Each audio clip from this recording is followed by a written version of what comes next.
嗨，大家好，我是躺平叔，今天是2026年4月24号。这一期我们继续胡聊胡适、胡指、胡威，还有胡一进老师。今天这个胡适走势应该是不出意料震荡，早盘还低开，一直往下走，到了下午突然指数差点还翻红了，最后收盘的时候又跌下来。这个走势能理解，因为毕竟又是周末了，这周六周日谁也不知道中东局势会怎么变化，毕竟双方狠话都不停的往出飙狠话，50号航母也很快就要到达指定位置保不齐是吧？周末就要开干，所以说资金小心翼翼很正常。只要伊朗的问题不解决，那咱们这个市场就是特朗普市场，受特朗普的一言一行影响，这个市场往上走好像理由又不充足，往下来有点不甘心，就这么个状态。截至收盘三大指数全线调整，上证指数跌 0.33%，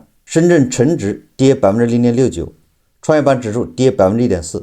看上去这个波动幅度不是特别大，但是金融消费者那肯定是很酸爽。这个两市成交额 2.6万亿，比上个交易日少了1500亿，也就是这些金融消费者不敢买也不敢卖，确实没有勇气和特朗普赌一把。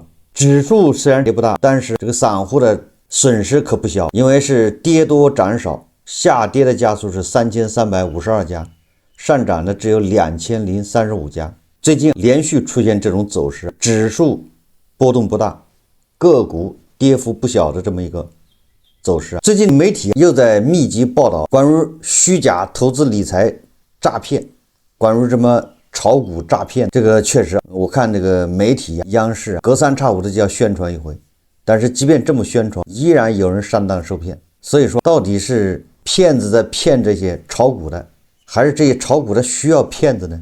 所以这个让人百思不得其解，感觉好像中国人更容易上当受骗，就是那个易骗体质。你想央视什么各个媒体天天播这种反诈，尤其是炒股类的，而且社交媒体这个平台对炒股类的这种限制都非常大，你直播的时候只要你说到炒股或什么的，你都很有可能被抬走。就直播间里面你就要聊股票，就管得这么严，依然有大量的人上当受骗。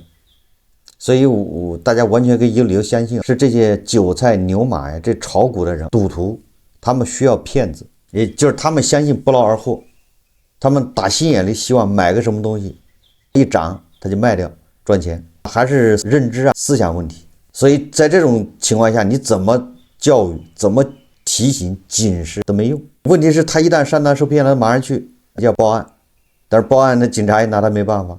我看今天晚上报道一个案例，现在以前诈骗都是送刮刮卡送小礼品，蝇头小利为诱饵，你刮那刮刮卡你中奖了，你要怎么着开始就上当受骗。但是现在骗局升级了，诈骗团伙为了骗这给炒股的人，炒股专用手机。山东济南警方他们就查获了这么一个案件，受骗人这个李女士恐怕也是看了不少反诈视频和反诈的节目，所以李女士刚开始接触到的时候也非常小心，她不上当，她观察了1个多月。根据警方说，这个诈骗分子先让她小额投资获利，让她放松警惕，也就是这就像钓鱼打窝一样的，慢慢的先打窝，先给他蝇头小利。好，时机成熟，为了诱导这个李女士进行大额投资收网，骗子使出了新花招，免费赠送一部炒股专用手机。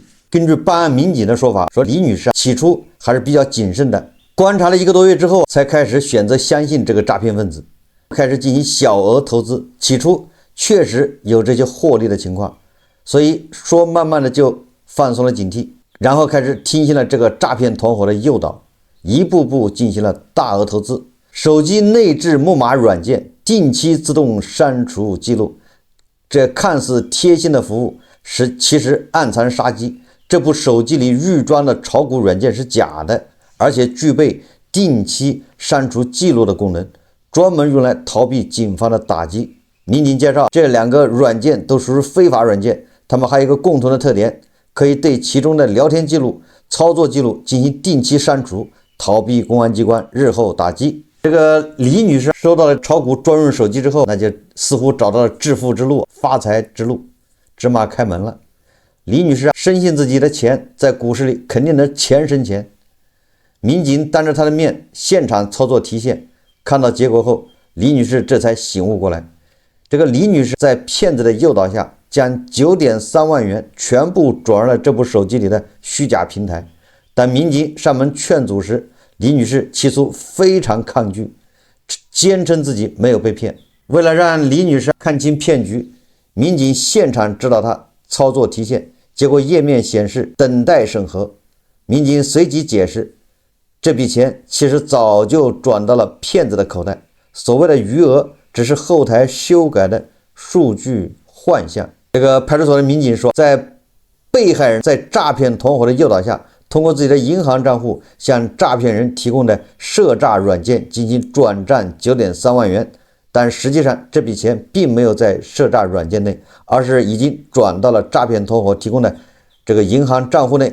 但是诈骗团伙为了让受害人相信自己的钱已经冲到了这个平台进行炒股，这个时候他们通过后台数据进行修改，将这个9.3万元显示已经充值到诈骗软件内。实际上你的钱已经到了人家诈骗分子的口袋，已经通过7绕8绕的7转8转的，有的已经变成绿票子到国外了。可怜的这个被骗的人还不知道，盯着后台看，这个钱还在涨呢。在劝阻的同时，警方同步紧急启动了止付程序。民警表示经过后期的工作，目前已经成功将李女士被骗的9.3万元资金全部追回。目前该案正在进一步侦办中。你说这些上当受骗的人，不能说骗子多聪明，骗术就那么几招，但是总有人会上当受骗。为什么？就是贪，总是想着不劳而获，总是想着一买一卖就赚钱，全天下就他最聪明，低价买进，高价卖出，这个事情屡禁不止。这样的案例还挺多的，网上各种各样的这个上当受骗都在报道，这叫鬼迷心窍。不要说这些诈骗分子，实际上我一直说胡适它本身就是一个骗局，很多人看不明白，对吧？总觉得自己在里面能赚到钱，实际上这个市场本身就是个骗局。如果你是当做消费可以，你体验一下沉浸式消费，花几万块钱玩一玩。但是如果你要真把它当投资，那就是叫自欺欺人，自己骗自己。裁判随时可以下场当运动员亲自踢球，你说你想赚钱，你赚谁的钱，对吧？国家队、社保基金、保险资金，这些是要稳赚不赔的，他们也赔不起。他不仅稳赚不赔，他每年必须8%、9%的纯利润。这个市场还要抽印花税、交易费用，这是要抽走的。这是赌场抽佣，这是天经地义。大股东要套现，是不是人家是1块钱的，现在20了、40，他不套现吗？大股东要套现，人家要买游艇、买飞机，要换成绿票子，要转移到国外，量化还要割韭菜的，人家通过算力，通过人工智能，通过交易的，人家就不管是股市涨还是跌，他都赚钱，只是赚多还是赚少。你让他割得快一点，他就赚得多；你限制他交易频率，他就赚得少一点，反正是割韭菜。所以你看量化股灾他也赚钱，涨他也赚钱，这叫旱涝保收的。再加上那些牛鬼蛇神什么的牛散，那些讲故事的，那些操纵股价的，人家也要赚钱。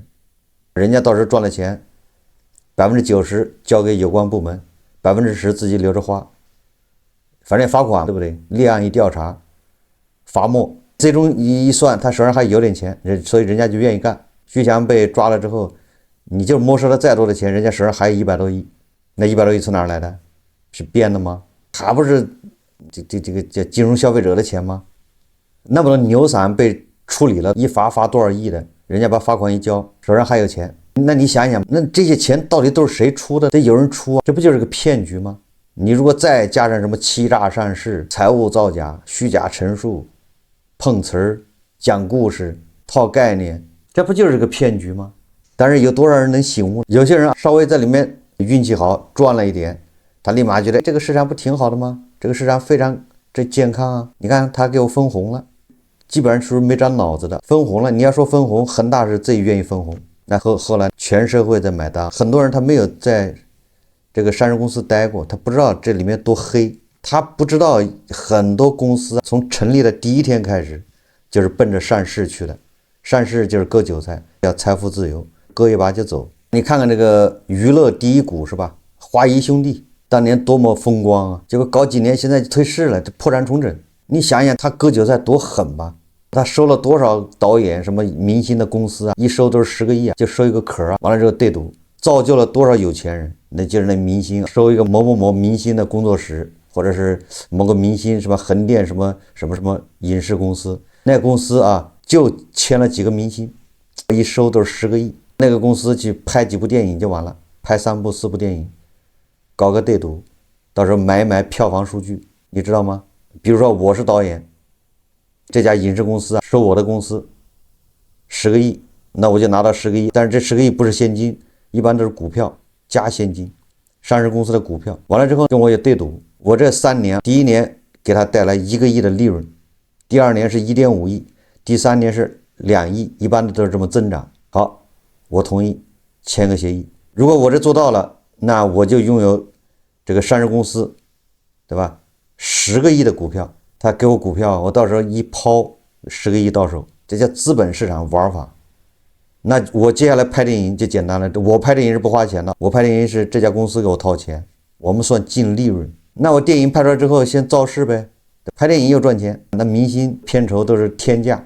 我如果会玩，那我可以给明星，我不给他片酬给他少，也给他股份，这就是分红，这样压低制作成本，这样利润就高，我保证第一年赚1个亿。好，这片子一拍出来之后，那就开始宣发嘛，各个院线都上，花钱营销。如果说票房不咋地，那我就半夜经常是包电影厂啊，包场买数据啊。总之我想办法，我要搞到1个亿利润。那我为了到1个亿的利润，那我的票房必须做到多少？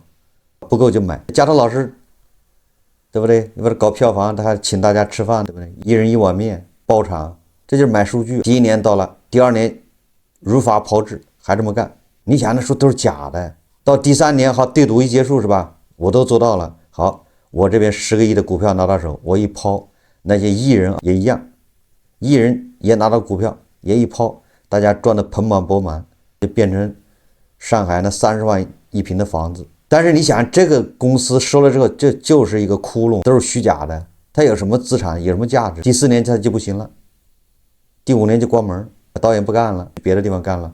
所以说，你看这公司它现在就重整破产。你想想，他都是，当然老板是赚的盆满钵满，老板的钱早就不知道挣到哪儿去了，变成海外的什么家族信托是吧？变成海外的豪宅、小岛、游艇，买单的就是韭菜啊，就是消费什么金融消费者啊。影视公司这种玩法，其他的行业也差不多，大同小异。不要以为什么别的行业就会好多少，都是一样的玩法，逻辑是一样的，一起骗韭菜的钱，最终是韭菜买单。说到诈骗，我们看一看胡一金老师。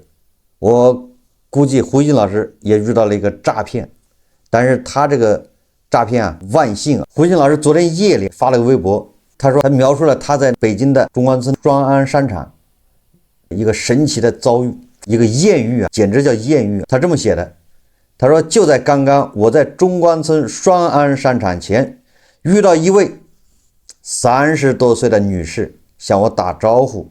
你看看对吧？你在北京30岁的女士，那看着显得挺年轻是吧？胡一金老师说30岁，说希望我能帮她点钱，让她吃碗面。这个女的是不是看出胡一金老师也爱吃面了？也就是她跟胡一金老师要钱，说她饿了想吃碗面，正好旁边是一家面包店，我带她进去，按她的愿望为她点了2个小面包，她想要的奶茶店里没有。你看这女的不仅要吃面包，还要喝奶茶，店里没有。她说我为她点了气泡水。胡一金老师说她的衣着正常体面，她没有强调要钱。我说为她买面包和水，她就接受了，希望我的确帮助了一位临时遭遇困境的人。胡一金老师说，他说说实话，我脑子里闪现了怀疑，但我是想这能有多大假呢？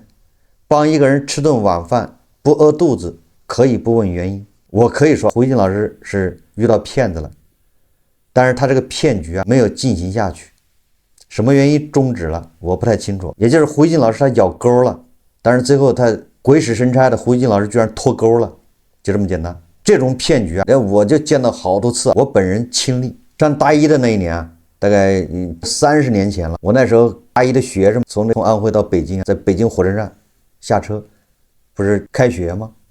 那时候没钱了，穷知道，学生让我北京站，你一下火车从检票口出来，地下通道那儿还没拐弯，就碰见2个男的，也是30多岁，30、40岁那种样子。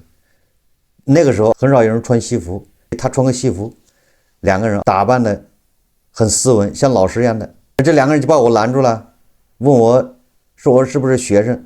我说是啊。他说你是安徽来的。后来才知道为什么他知道我是安徽来的，因为那个火车上面写着这一波出来都是安徽的，是吧？但是当时没反应这么快。但是我觉得他怎么知道？他说你是哪个学校上学？我也没说哪学校，反正我就说是在北京上学。他说同学是这样子的，我们2人是老师，在东北什么大学当老师。我也是安徽人，我们是老乡。我从坐火车的时候，钱包、行李被人偷了，现在联系不上，想给家里打个电话，或者给单位打个电话，大概这意思。没钱，同学有没有钱？借点钱给我，我去打个电话，你给我个地址，我到时候到了，我把钱寄给你，大概这意思。我那个时候叫涉世未深，大一的学生，对不对？但是我不像一般的学生，我第一反应这肯定是个骗子。但是我也觉得2人长得挺像老师的，就像胡一静老师对这个30岁的女士一样的，感觉他也不像是骗子。所以我说你们要钱干啥？他说我给学校打电话。我说那好，因为那时候火车站不有那种投币电话吗？往里塞钱还是什么就可以拨嘛。那个小卖部那时候都有打长途电话的，你给钱拨通了，好像是5分钟多少钱，我都有印象啊，这现在记不清楚了。我说行，我去帮你拨个电话。就前面有那种小卖部就有长途电话的，你可以在那拨。他不，他非要我给他10块钱，他找借口说说他饿了一大堆的。我一看这肯定是骗子啊！我本来给他1块钱让他去打电话的，后来我1块钱还收起来了，不给了，爱咋地。2个人跟着我后面说，同学，我更加相信他就是个骗子。这算一个。后来经常遇到各种各样的骗子，比如说在路上走着，在北京，突然对面老太太2个人也是的。一面就走过来，说心情好，说给我点钱，我就买馒头吃，买馍吃，说他好几天没吃了。后来像这种情况，我基本上我连头都不回，你知道吧？而且我也不听，他爱说什么说什么，我直接就走，对吧？不要拦着我，我一个字都不想听。这个胡一静老师他实际上说的遇到一个骗子，这个骗子实际上他后面还有，只是胡一静老师不知道鬼使神差的这个骗局没有进行下去。或许是对方发现了胡一静老师这个可能不容易上当，或者是对方觉得胡一静老师这个人过于善良，是吧？或许是发现胡一静老师这人道深，你钓他的鱼，说不定被他反钓。胡一静老师也可能是叫扮猪吃老虎，所以说这个骗子一看算了，这高手较量的，高手一过招，一个眼神就知道了，搞不定他，算了，就吃个面包，吃碗面。喝个气泡水就算了，不要给自己惹麻烦。一看胡一静老师表面比较敦厚，是吧？实际上狡诈，这个心眼儿比这个大蜜比那筛子眼儿还多，所以一看算了，果断的执行了 B 计划，就是放弃。但是胡一静老师他自我感动，他说：“你看，不就是10来块钱吗？就一碗面，一个气泡水，能有多大的假？确实，如果就到这儿，那是很完美的。但问题是。”这个骗局，它这只是一个开端，所以我是建议大家一个这样的骗局，就直接无视，因为骗子可以放过胡一静老师，可以在胡一静老师这儿终止计划，但是在你这儿就不一定，因为你的心眼不一定比胡一静老师多，你知道吧？胡一静老师毕竟是听过这个子弹的呼啸声，你知道吧？胡一静老师也听到过炸弹的声音，当过战地记者嘛。所以他说不定是扮猪吃老虎，也有可能这个30多岁的女士打算色诱胡一静老师，对吧？但是胡一静老师不为所动。这个女士放了几个电之后，发现没反应，算了，这个老登不吃这一套。今天我看胡一静老师又发了一个，胡一静老师怒了，发一个什么东西？这个特朗普周4转发美国著名保守派政治评论员萨维奇的一个羞辱2个印度的帖子，这个是。萨维奇这个人，他发了个帖子，把2个印度称为人间地狱般的国家，把来自这2个国家的移民称为拿着笔记本电脑的流氓，指责他们践踏了美国的国旗。特朗普就转发这个帖子，转发那不就是代表特朗普也认同这个观点吗？那也就是特朗普认同，或者特朗普的观点就是两个印度是人间地狱般的国家，这个一时激起千层浪。当然了，主要是激起印度的千层浪。那印度人就不干了。这个印度知名政治分析师普纳瓦拉在 X 上愤怒发帖，这也不能怪那个印度，因为印度他不知道 X 是啥东西，是吧？或者是印度人想上 X 太难，慢慢不太容易上去，所以在印度引起的抗议就小一点。但是因为印度人恐怕能上这个 X， 所以说一下就怒了，直接认为特朗普总统刚刚称我们的印度是人间地狱，真是令人作呕，真的够了。就这个事情，胡锦老师发了一个帖子。胡锦老师说，从这件事看，我们可以清晰地看到美国精英中流行的针对两个印度这些新兴国家人民的无耻的种族主义，以及他们总统对这种种族主义的应和与支持。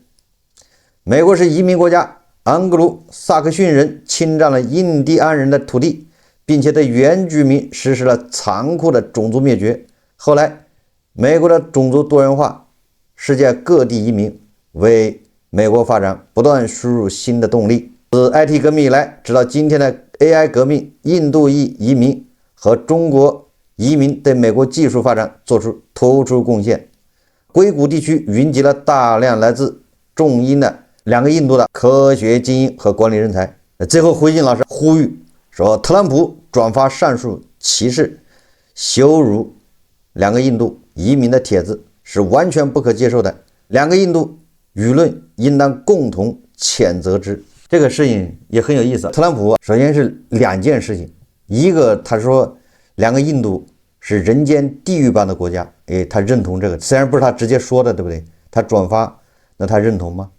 一个是涉嫌种族歧视，也就是移民到美国的两个印度裔的移民到美国人，那他们特朗普就涉嫌种族歧视，这不是这两件事，对不对？一个是说他们的母国是人间地狱般的国家，一个是说来自这两个地方人是拿着笔记本电脑的流氓，践踏了美国的国旗。实际上对这个事情我的评价是什么？就分开看。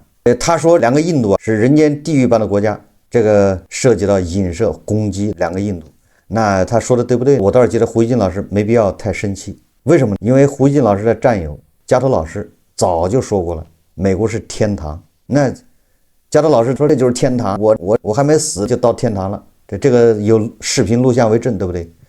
他跟那个美女在那沙滩上滚来滚去的，是吧？你想一想，他对吧？加头老师狂夸美国是天堂，那反衬的不就是加头老师来自于地狱吗？对吧？就这意思差不多，是不是？没太大区别。也就是在这一块，加头老师的认知和特朗普认知差不多，所以你也不能怪特朗普，也没必要。著名的加头老师都这么认为的，那你说充其量叫有则改之，无则加勉，就这意思嘛。如果是地狱，你就好好改造；如果不是，你觉得不是，那就对吧？那就警醒，没毛病。毕竟有加头老师在前面已经说过了，美国就是天堂，毋庸置疑。加头老师还专门说了，美国有个小镇，是不是？是哪个镇我不知道。说自成立以来就没有发生过刑事案件，那不就是天堂吗？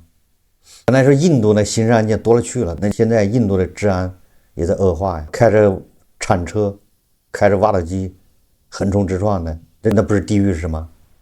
那说什么？第二个问题，他说的是移民，那这个也没什么好说的，是你认为美国好像才移的吗？那人家瞧不起你，那你已经是美国人了，对不对？那你就投票干他，把特朗普给拉下来，没毛病，你有这权利。你已经移民了嘛？是你已经是美国人了，对不对？这是美国人的内政，他敢歧视你，你有投票权，把他投下来，对吧？利用美国的法律，美国赋予你的权利，跟特朗普干。胡锦老师就没必要那么上纲上线了，对不对？你胡锦老师你也不移民，你是看不上美国，对不对？他不移民，他是因为他看不上美国啊。再说了，胡锦老师你对美国啊，他种族歧视你不满，你也没办法，你也干涉不了他，你手上又没票，对不对？不过特朗普，美国精英，就像胡锦老师说的一样，美国的精英分子针对两个印度这样的新兴国家种族主义，那么那些接下来还要向美国移民的还没移的人，那你就考虑考虑是去还是不去。那地方可有种族主义是吧？那你要不移加拿大吧，或者澳大利亚、英国，你换个地方呗。如果你觉得这不叫事，那你就去了跟他们做斗争，拿手中的选票做武器。好，这期节目我们就聊到这里，感谢大家收看。如果喜欢我的节目，欢迎订阅转发，也可以在下方留言评论，谢谢大家。